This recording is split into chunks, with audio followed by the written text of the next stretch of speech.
Bueno, buenas tardes a todos. Hoy vemos el último laboratorio. Es la única práctica que vamos a ver de interferometría. El tema de interferometría, digamos, la idea básica detrás de esto es hacer coincidir dos ondas con amplitudes semejantes en algún punto del espacio y ver qué es lo que sucede en ese punto. Lo que va a suceder es que los campos eléctricos se van a sumar y dependiendo de la fase con la que estén llegando a ese punto, si esa suma va a ser constructiva o destructiva. O sea, si van a dar una amplitud mayor que la de cada uno, igual a la de cada uno, o cómo va a ser la fase, o digamos, la amplitud final que vamos a tener.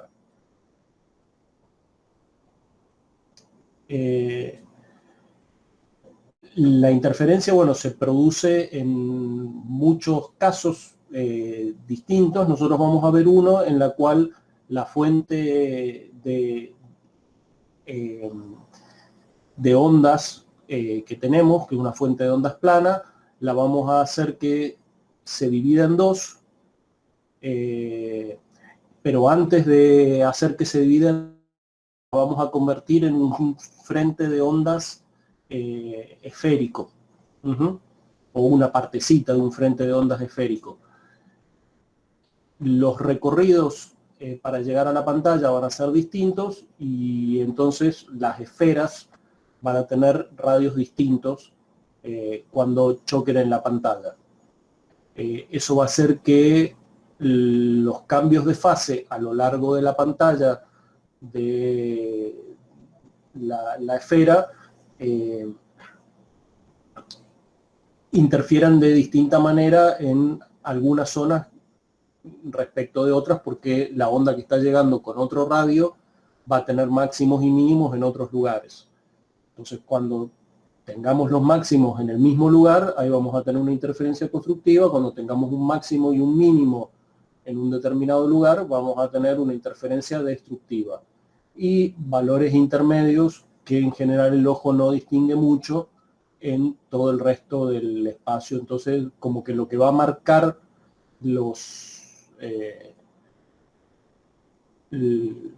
las interferencias, digamos, o el patrón de interferencia va a ser las interferencias destructivas. Hay una cierta disminución hacia la oscuridad total, pero se ven mucho más finitas que lo que es la luz en todo el resto del patrón. Los otros fenómenos que tenemos, bueno, ustedes los conocen, ya lo han visto, por ejemplo, en una interferencia de dos ranuras o de más de dos ranuras, o cuando tenemos la interferencia que se provoca en una sola ranura, que la llamamos difracción. También tenemos difracción por redes, que es algo parecido a lo que pasa con una ranura, pero que en realidad, o digamos, con múltiples ranuras, pero ya cuando tienden a un número muy grande de ranuras. Todos esos los van a ver en las guías de problemas. Bueno, los elementos con los que vamos a trabajar en esta práctica: una fuente láser, con los que trabajaríamos de hacerla a la práctica, es una fuente láser. Este láser es, anoten ahí en algún lado, no polarizado. El láser que tenemos en el laboratorio es no polarizado, por eso en la práctica de Brewster usamos un polarizador. No tiene importancia para, o en realidad, digamos, no tiene importancia porque, como yo les había contado la vez pasada, creo que se los conté, la polarización del láser, digamos, el láser tiene una cierta coherencia y una cierta polarización que dura algunos metros, digamos, o sea, unos 100 metros, el láser está polarizado. Entonces, si nosotros estamos teniendo en el banco del interferómetro recorridos del orden de los 20 centímetros o cosas por el estilo, vamos a tener que la luz nuestra siempre va a estar polarizada para lo que nos interesa. ¿Por qué es importante esto?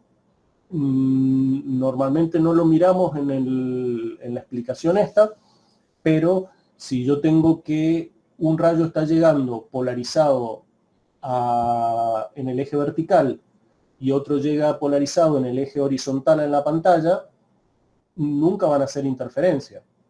No se pueden sumar esas dos cosas, o sea, sí se van a sumar, pero van a dar una cosa en la diagonal. En cualquier fase que tengan, no importa, van a estar aportando luminosidad y reflejo siempre. Digamos, no se van a llegar a anular esos campos eléctricos porque están en distinto eje. Entonces, una cuestión que nosotros en general pasamos por alto cuando hacemos esta explicación es que los campos eléctricos están llegando con la misma polarización. Y eso se da fácilmente con el láser porque tiene esa coherencia de como 100 metros o cosas por el estilo, que mantiene la polarización en ese tiempo. Entonces, bueno, tenemos el láser. Vamos a tener una pantalla en la cual vamos a ver los resultados, dos espejos en los que vamos a hacer que se refleje un par de haces que van a resultar de atravesar un espejo semiplateado. El espejo semiplateado lo que hace es reflejar un haz hacia uno de estos espejos y dejar pasar otro haz hacia el otro espejo. Cuando este reflejo de este espejo llega de vuelta, se transmite hacia la pantalla y, se refleja hacia la pantalla, el del primeramente transmitido después se refleja y el del primeramente reflejado después se transmite. Y tenemos una lente, que es esa que, como les comentaba más temprano, provoca que el frente de ondas sea de tipo esférico. El láser larga un frente de ondas plano. Cuando el láser plano llega hasta el lente, en el lente se cruza un poco más adelante en el foco y desde el foco sale divergiendo, ¿sí?, en una forma circular, como si tuviese un punto de emisión en el punto focal. Esto, si se acuerdan de física geométrica, si tengo rayos que llegan paralelos, se cruzan en el foco. Cuando se cruzan, después siguen abriéndose desde el foco y ahí hacen todo el recorrido. Lo que les comentaba recién es, tenemos el láser que viene por acá, llega al foco acá adelante, más o menos unos 2 centímetros por adelante de la lente, viene hasta el divisor de haz, una parte se transmite, atraviesa el divisor y llega hasta el primer espejo, y el otro, y el mismo haz, una parte llega hasta el espejo, al divisor de haz, y se refleja hacia este lado. El reflejo que se produce en este espejo viaja, atraviesa el divisor de haz y llega a la pantalla. Obviamente hay otro haz que se va para el láser, lo mismo acá, del que se refleja acá, una parte llega a la pantalla y sigue de largo y otra parte se refleja, llega al divisor de haz y se refleja hacia la pantalla. Cuando llegan a la pantalla, podemos agarrar y decir, bueno, este vino por acá, por acá, por acá, por acá, por acá. Tengo, a ver que llegó alguien.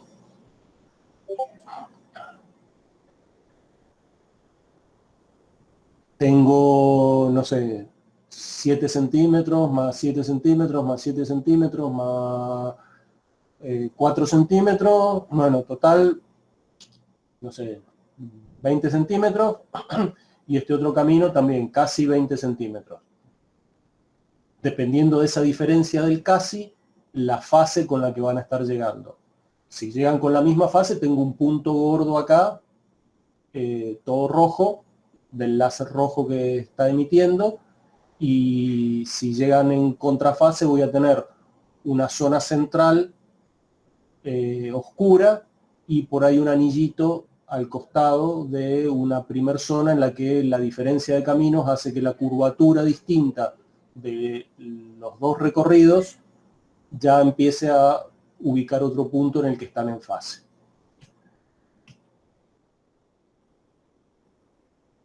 Uy, lo mandé al fondo. Botón equivocado. Bien, esos son los elementos puestos. Tenemos también un tornillo micrométrico porque uno de los espejos es móvil. Cuando uno gira el tornillo empuja una varilla que en la punta tiene una, como si fuese un hilo, ¿sí? Tiene un alambre, que el ángulo que uno va desviando la varilla que el tornillo va empujando, tira o cede en el espejo, en la posición del espejo este. Esto que está acá adentro se puede desarmar y ajustar el alambre para que tire un poquito más adelante, un poquito más atrás, para que las señales del tornillo se correspondan con el movimiento del espejo.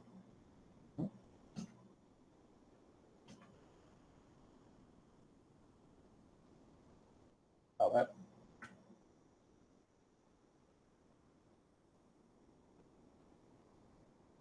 Uno mueve el tornillo, se mueve el espejo.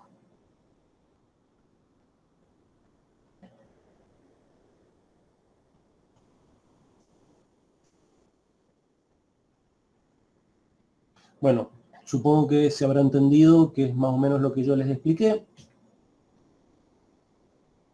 Tenemos que los rayos se dividen, se reflejan en distintos espejos y el recorrido total del haz que tenemos que considerar es desde un punto por acá, que sería el foco de la lente, esta distancia y esta distancia. Y el otro va a ser esto, esto, esto y esto. Esas serían los radios de curvatura de los frentes de onda esférico que están llegando a la pantalla.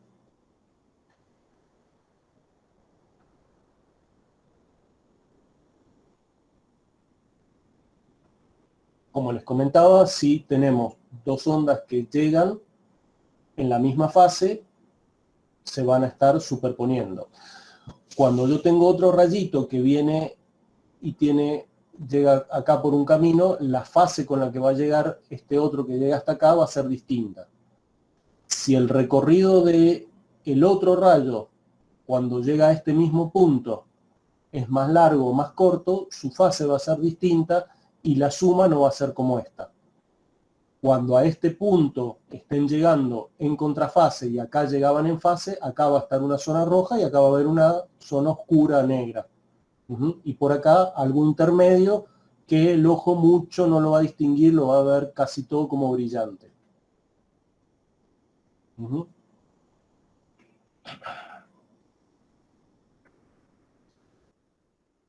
Si llegan en contrafase, ya sea al centro o a donde sea, voy a ver oscuro acá.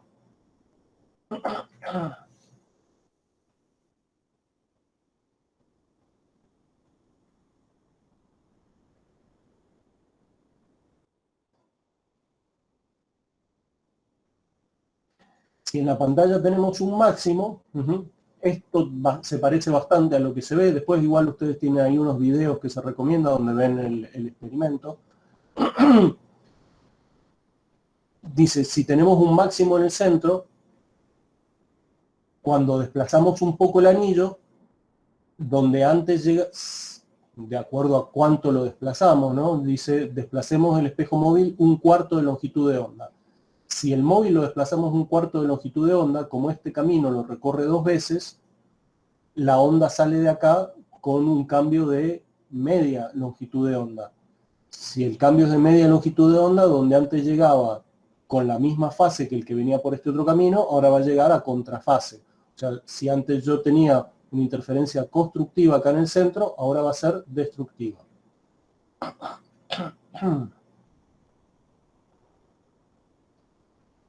Un cuarto de longitud de onda a la ida, un cuarto de longitud de onda a la vuelta.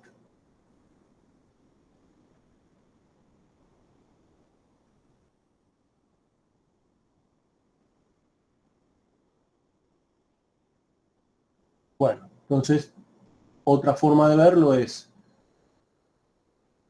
si tenemos el recorrido que viene por acá, acuérdense que un rayo venía por acá y el otro viene por acá, tenemos una cierta distancia. Si movemos un cuarto de longitud de onda, lo que era una de las fases se cambia 180 grados. O sea, este debería ser el azul, pero ahora lo hemos puesto en verde porque cambió de fase.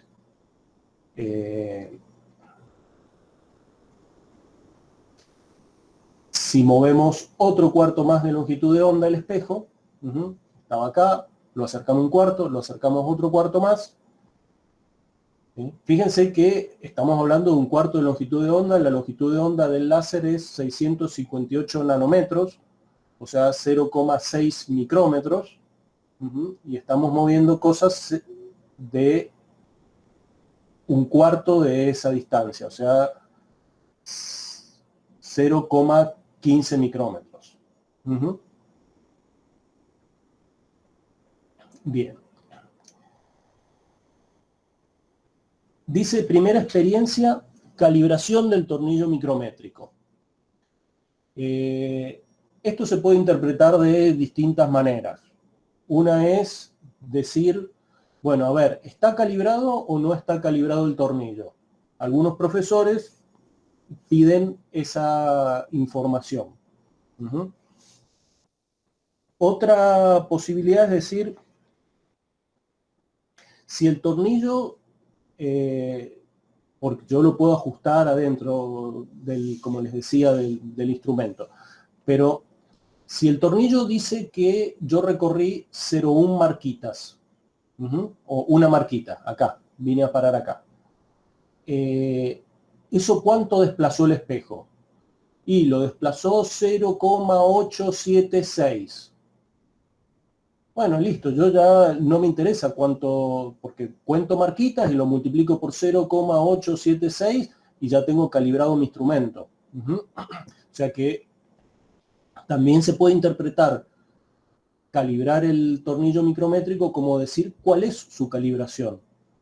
Mido con el láser cuánto se desplaza, ya les vamos a ver cómo, cuánto se desplaza el tornillo cuando yo lo llevo de 0 hasta tal lugar, y si yo sé exactamente cuánto se desplazó a partir del fenómeno de interferencia, directamente ya sé que lo uso al tornillo para otro tipo de experimentos y ya me sirve porque directamente yo sé cuánto se movió. Entonces, bueno, cualquiera de esas dos interpretaciones este año las voy a aceptar como válidas, o sea que pongan la que quieran en el informe. Pueden decir que una rayita, un micrómetro, son 0,987, o decir que como la rayita, ¿sí?, son 0,897, el tornillo no está calibrado. ¿Sí?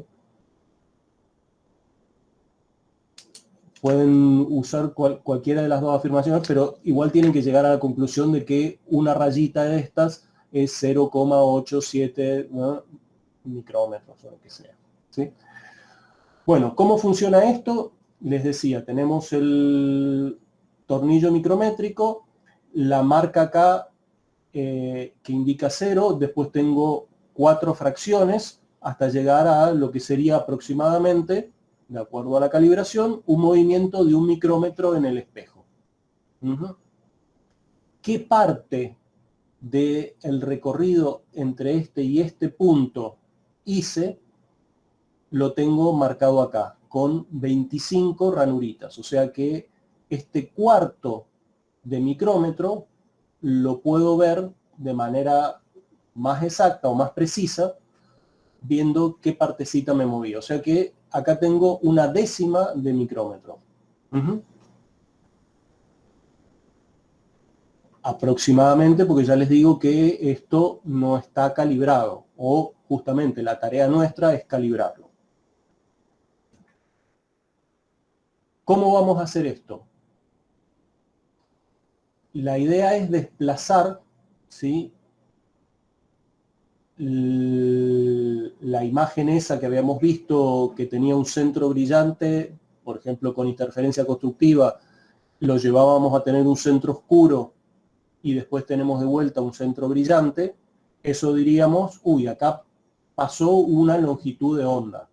Si pasó una longitud de onda completa en la pantalla, quiere decir que el espejo se movió media longitud de onda, porque hasta el espejo va y vuelve. Entonces, nosotros decimos que tenemos un desplazamiento del espejo que provocó que en la pantalla viésemos pasar 50 máximos.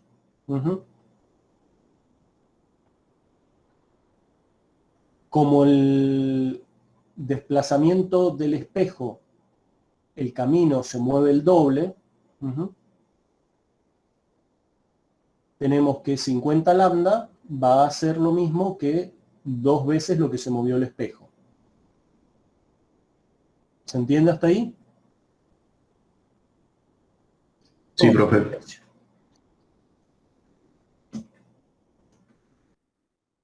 Bien, después, y lo aclara la guía y lo aclara el manual del interferómetro, y es un fenómeno que se puede llegar a dar para los que están en mecatrónica, digamos, es un problema que en general tienen siempre estos instrumentos así tipo tornillo, es que uno tiene la cara del tornillo y la cara de la tuerca. Y si estoy ajustando, la cara del tornillo derecha se pega con la cara izquierda de la tuerca, pero cuando lo giro para el otro lado, la cara derecha del tornillo se pega con la cara izquierda de la tuerca. Y en el cambio que hubo de ir de una cara a la otra, hay un paso en el que el tornillo no va para ningún lado. Sin embargo, giró. ¿Sí? Ese recorrido muerto que tiene de sí giró, pero las caras todavía no se encontraron y no empezaron a hacer fuerza, una contra la otra para empezar a hacer el desplazamiento, es un problema.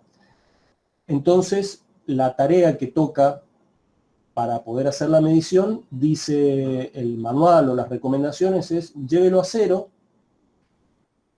gírelo hasta 1, y siempre girando en ese mismo sentido que lo llevamos hasta 1, hagamos la medición y contemos las 50 franjas. Entonces, siempre está empujando para el mismo lado, o sea que el desplazamiento va a seguir siendo eficiente. Si nosotros quisiésemos agarrar y hacer el ajuste y después no, lo volvemos un cachito para atrás o qué sé yo, ahí giramos y por ahí giró 2 rayitas acá y el espejo no se movió nada. Entonces, mientras lo desplace siempre para el mismo, girando para el mismo lado, y el desplazamiento sea siempre para el mismo lado, sin hacer ajuste, como dice acá, no es cuestión de, uy, me pasé de 1. Bueno, te pasaste de 1, o volvés a 0 y lo volvés a hacer, o llegaste a 2 y empezás a contar desde 2, o hasta 1 1/4 y empezás a contar desde 1 1/4. Bien. ¿Cuál es la idea entonces? Es que nosotros leemos, ¿sí?, en el tornillo que nos señaló. Si en esta posición, bueno, tengo el 0, coincide acá, entonces tengo 1, no tengo ningún cuarto más de rayita, ¿sí? Entonces tengo 1,0.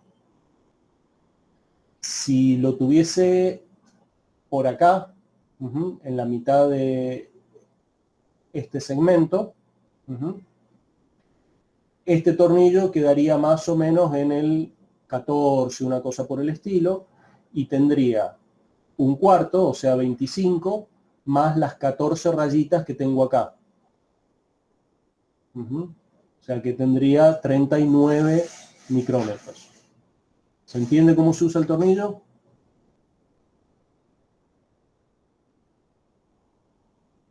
¿No lo entienden o no tienen dudas? Bien. Supongo que no hay dudas. Entonces, el valor que uno obtiene ahí, lo anota acá. Y comparo las 50 longitudes de onda, sabiendo que tengo 232,8 nanómetros de longitud de onda, dividido 2, porque el camino ese lo recorre 2 veces, esa variación del dm. Acuérdense que esto era 2 dm igual a 50 lambda. Paso el 2 dividiendo y tengo que dm tiene que ser igual a 50 lambda sobre 2. Si es igual o aproximado a 50 lambda sobre 2, puedo decir está calibrado. O mejor, puedo decir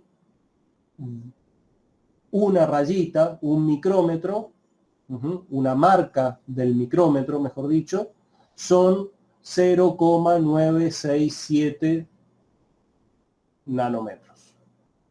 O sea, casi un micrómetro, pero no.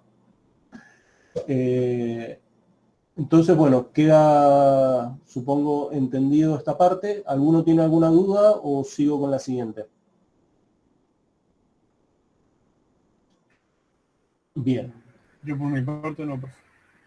En las actividades extras que propone la guía para esta primer parte,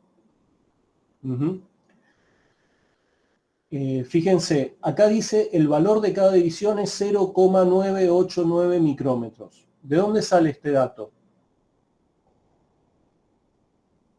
De que alguien hizo este experimento antes de golpear el interferómetro y sacó este valor. ¿Sí? Ahora que lo han golpeado y lo han maltratado, por ahí da otro.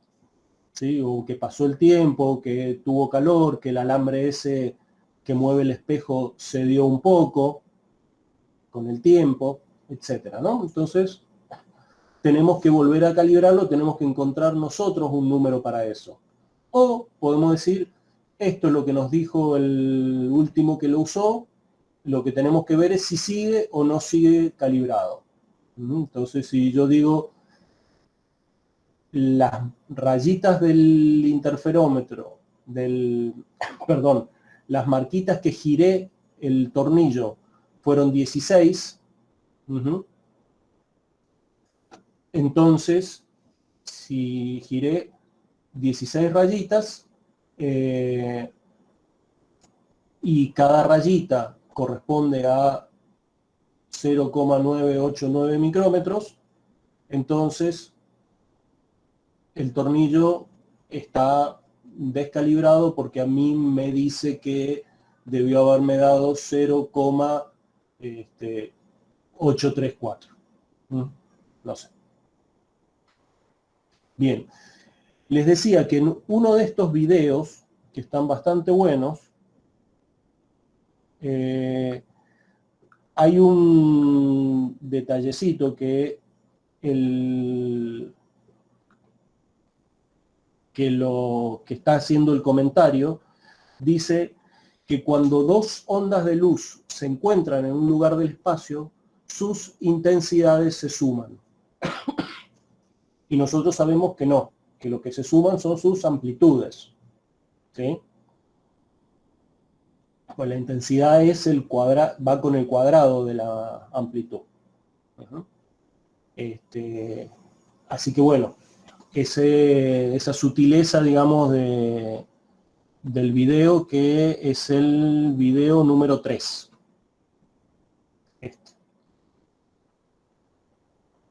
Que bueno, que cuenta un uso determinado para medir ondas gravitatorias, que se hace de un sistema de interferometría, así parecido a este del interferómetro de Microsoft.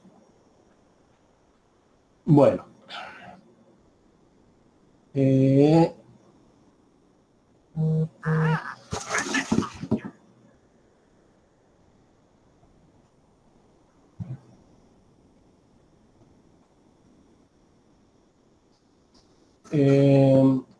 bueno, entonces la experiencia 2.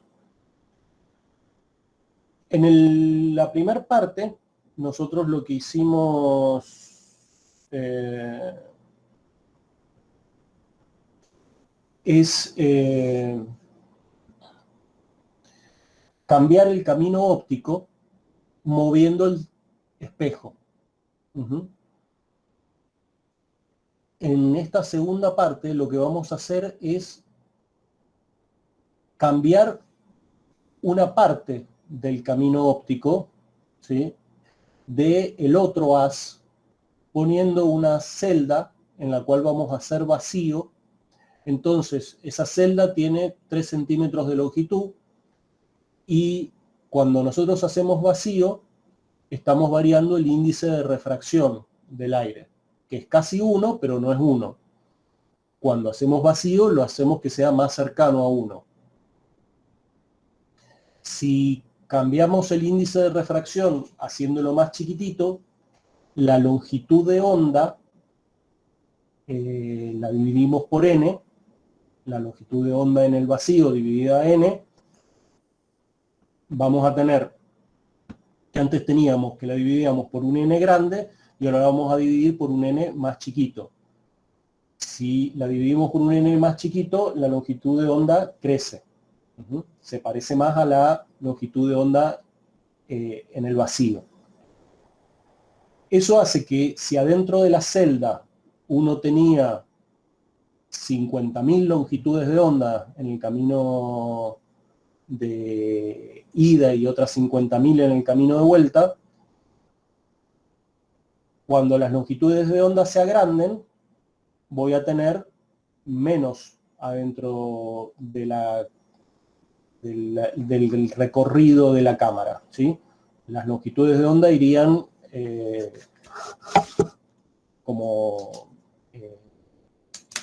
atravesando, ¿sí?, el sube y baja en el recorrido. El recorrido lo hace en la dirección de la cámara y nosotros tenemos que el campo eléctrico crece y decrece hacia adelante en el recorrido, digamos.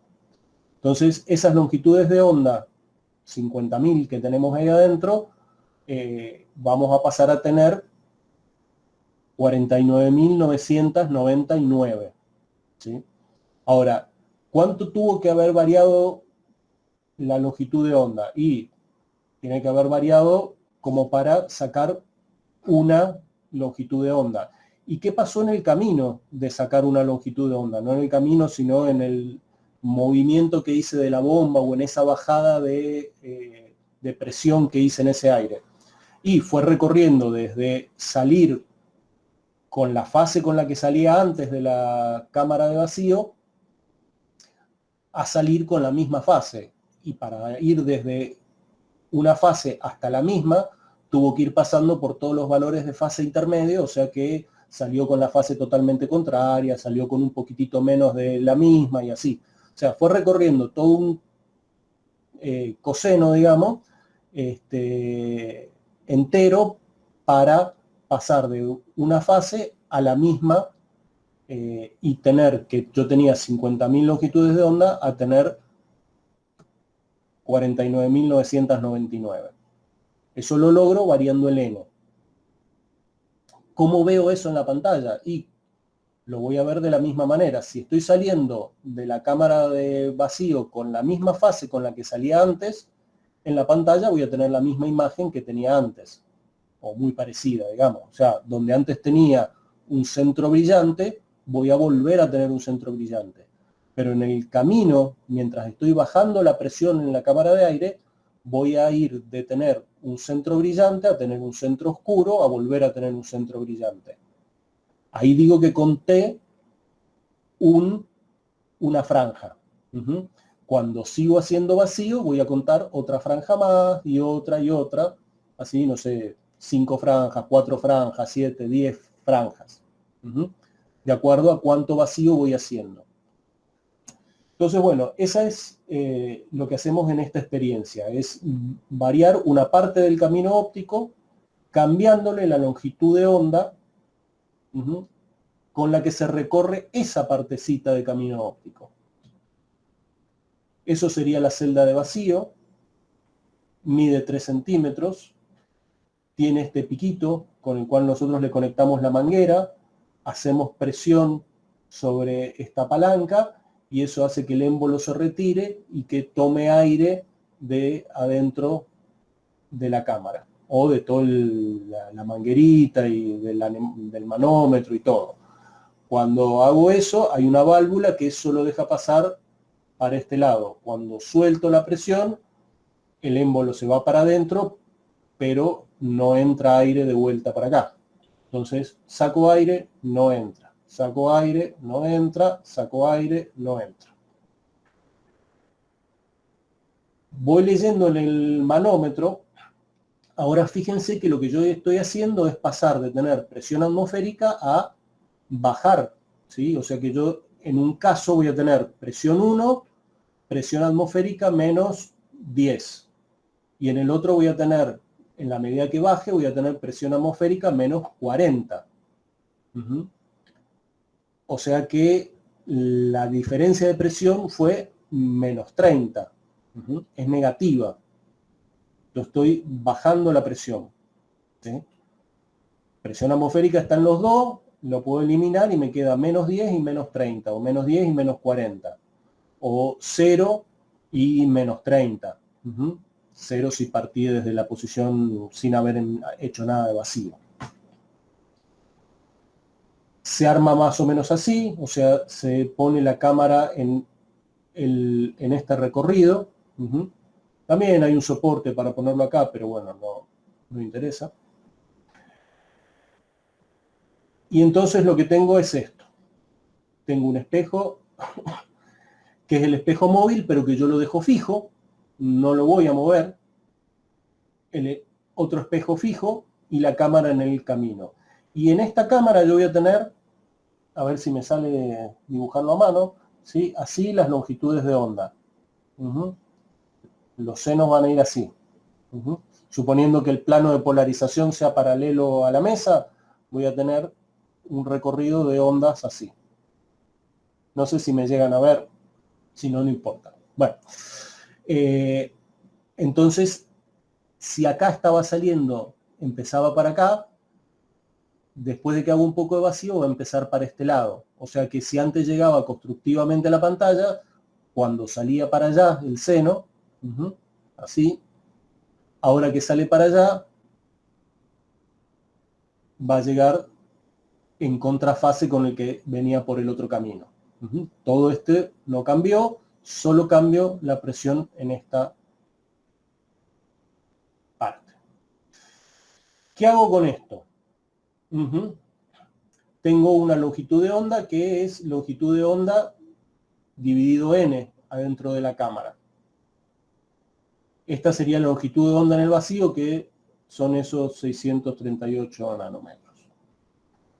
Normalmente no me interesa, pero bueno, en esta parte de la práctica sí no me interesa que tenga una pequeña variación y que no vale el índice de refracción del aire justo 1.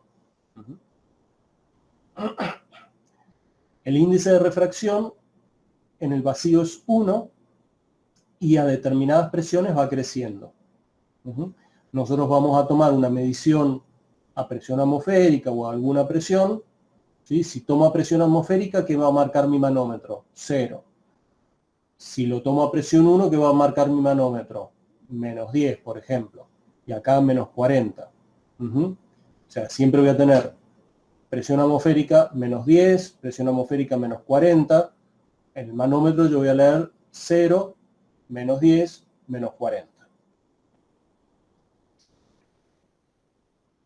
Si la pendiente de esta recta, que es la recta que indica la variación del índice de refracción con la presión, esta pendiente, ¿sí?, es lo que nosotros tenemos que encontrar para después poder decir, si acá valía 1, a presión atmosférica vale, y directamente multiplico la pendiente por la presión atmosférica, se lo sumo a 1, y listo, tengo el valor del N a presión atmosférica. O a cualquier presión, digamos, la que yo reemplace. ¿Por qué les comentaba así, haciendo bastante hincapié en lo de la presión? Porque si nosotros acá tenemos que en lugar de ponerle menos 10 y menos 30, ponemos 10 y 30, ¿sí?, lo que nos va a dar es esto con un signo contrario. O sea que vamos a tener 1 menos algo. O sea que vamos a tener que el índice de refracción, en vez de ser 1,0042, va a ser 0,9960 y pico. Y eso no puede ser, porque ¿qué es el N? Es la variación de la velocidad de la luz, o sea que tendría que la velocidad de la luz en el aire es más rápida que en el vacío, ¿sí? Entonces eso está mal. O sea, no me puede dar 0,9 y algo el índice de refracción.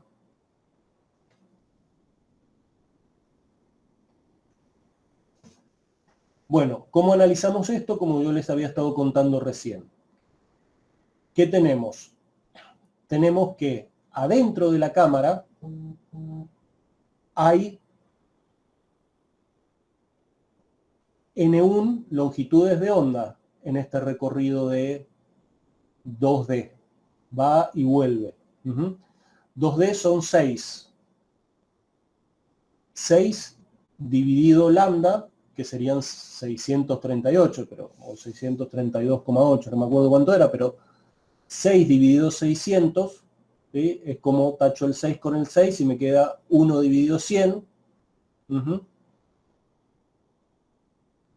Un centímetro, o sea que sería 0,01 centímetro dividido 100 nanómetros, ¿sí?, por 2.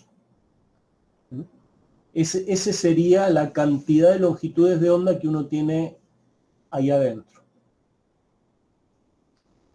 Y lo que va a pasar cuando tenga otra presión es que voy a tener otro lambda. Entonces fíjense, acá tengo que la cantidad de longitudes de onda que tengo ahí adentro es 2D sobre lambda, y lambda es lambda sobre N1, o sea que puedo pasar el N1 ahí arriba. Tengo que la cantidad de longitudes de onda, ¿sí? Nunca vayan a decir franjas. Estas no son franjas, son longitudes de onda adentro de la cámara de vacío. El pasar de este estado a este estado es lo que me permite ver variaciones de las franjas en la pantalla. Pero N1 está acá adentro y N2 está acá adentro, no en la pantalla. En la pantalla va a estar la diferencia, o vamos a contar la diferencia, el camino, el paso de N1 a N2. Entonces, bueno, fíjense que N2, ¿sí?, también está relacionado con 2D y lambda, pero con N2, el índice de refracción del aire a esta nueva presión. Cuando pasamos de una a otra situación, en la pantalla vemos que si teníamos un máximo central, llegamos a tener otro máximo central y contamos, no sé, N1 máximos, ¿sí? Vimos pasar uno, otro, 4, 5, 7, 10. Y esos máximos que vimos no son otra cosa que haber pasado de N1 longitudes de onda dentro de la cámara a N2 longitudes de onda dentro de la cámara. Si operamos con el otro lado de la ecuación, nos va a quedar directamente esto, 2D lambda 0, N menos N2, N1 menos N2. O sea que las franjas que pasaron es haber variado el índice de refracción en esta cantidad. Podemos directamente decir que la variación del índice de refracción es la cantidad de longitudes de onda que salieron de la cámara por la longitud de onda de la luz sobre, de este rayo rojo, sobre la longitud que tiene la cámara, o sea, dónde estaban todas esas longitudes de onda. Si dividimos ambos miembros por la variación de presión, de este lado me queda la pendiente, que era lo que me interesaba. O sea que he medido la pendiente al contar esas franjas que cambiaron y la variación de presión. Así que bueno, directamente reemplazo esto en lugar de la pendiente y tengo cómo varía el índice de refracción del aire con la presión. Esta presión es la que yo elija. ¿Sí? Entonces, esta ecuación responde, esta gráfica, digo, responde a esta ecuación. Si reemplazamos la presión por la presión atmosférica, la N que vamos a obtener es la N atmosférica. Así que alguno ahora tendría que tomarse el trabajo de mirar el servicio meteorológico en el celular y ver qué presión deberíamos usar. No sé si está anotada en la presión que tuvieron los chicos cuando hicieron esta experiencia. No la ha anotado, no está anotada en la guía. O en la página de resultados. Así que bueno, usemos la de hoy en la ciudad de Mendoza, que alguno la busque, y directamente tomamos ese valor. Bueno, eso sería todo. Si miramos la segunda parte de la hoja de resultados, después de que en la guía figura toda esta explicación, dice que se hizo la experiencia 2 veces. No tienen por qué coincidir, porque por ahí los que le hicieron una no son los mismos, ni es el mismo manómetro con el que se midió una y la otra, o sea que podría no estar del todo bien calibrados los dos instrumentos, pero bueno, acá vemos que la variación fue de 20 centímetros de mercurio, dice. Me parece que deberían decir milímetros. Después, bueno, fíjense a ver si les da razonable o no con el índice de refracción del aire. Si no les da razonable con el índice de refracción del aire, es muy probable que esta medición esté en milímetros de mercurio, no en centímetros. Bien. Entonces acá tenemos una variación de 20, me dio que vi pasar 6 franjas, y en una variación de 30 me dio que vi pasar 10 franjas. 6 franjas en 20 son 3 franjas en 10, 3 franjas en 10 sería 9 franjas en 30. O sea que 6 y 10 es más o menos razonable.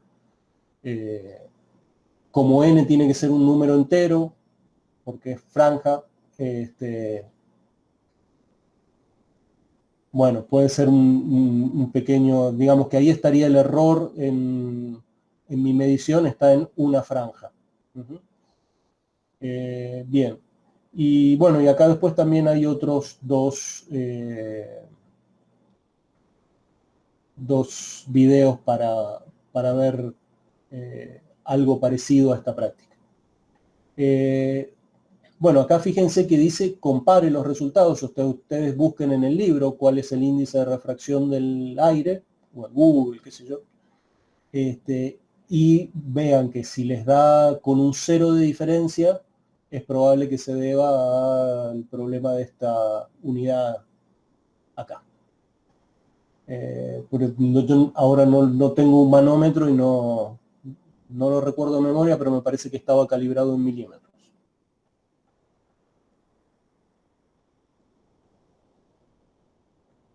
Bien, ¿alguna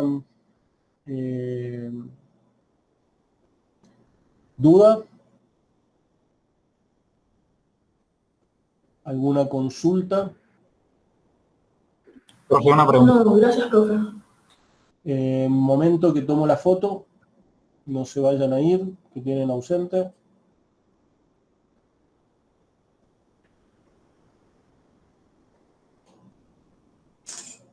Listo. Digan, sí, la pregunta. ¿Quién Ah, tenía?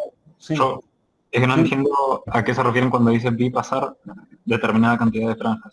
Bueno, cuando veas el video o a los videos vas a ver a qué hace referencia. Esto te da un patrón de interferencia que es un punto grueso a ver si pongo de vuelta a presentar.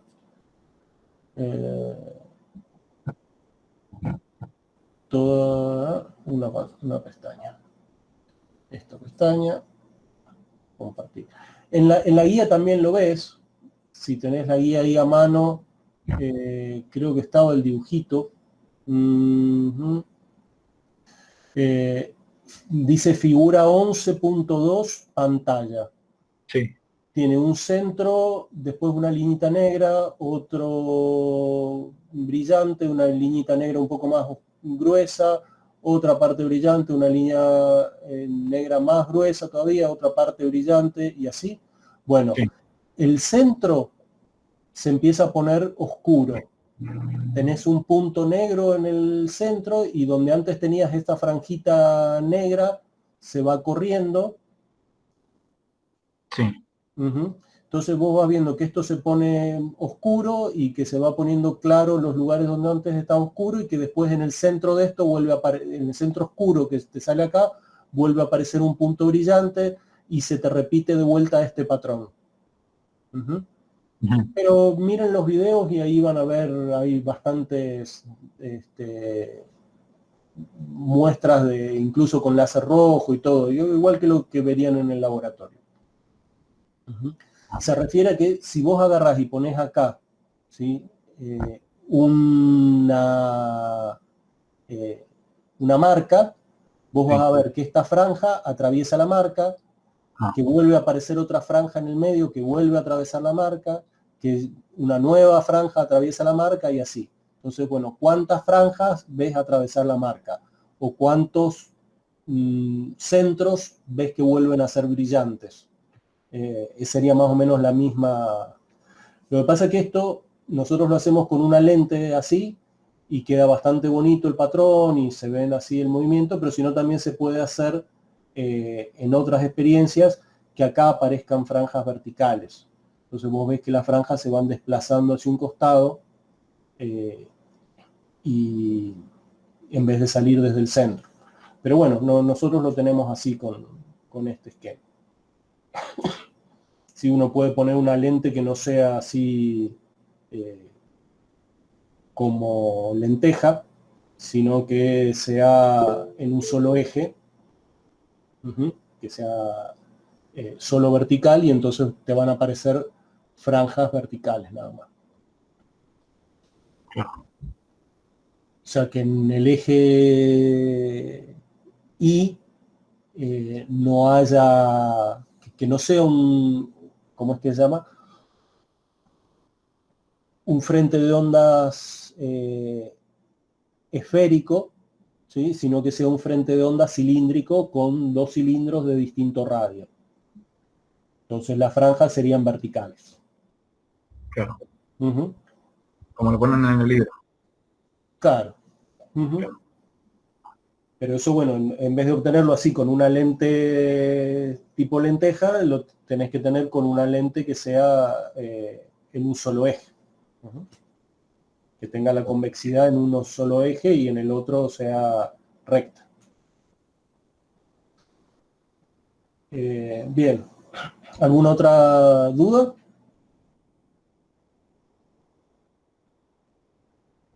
Miren los videos, tomará, no sé, 30 minutos, un poquito más, 35, hay alguno de casi 18, me acuerdo. Acuérdense de eso que les comenté, que lo que se suman son las amplitudes. Y bueno, no, hay otro que tiene así un errorcito, pero no, el de un brasilero, no sé qué tal les va con el portugués, para mí que se entiende todo, pero bueno, fíjense los dibujitos y los que se va viendo es bastante claro y explicativo, además de lo que cuenta. Y cualquier cosa, si tienen alguna duda, me escriben al mail de la facultad y nos volvemos a juntar. Coordinamos otra clase.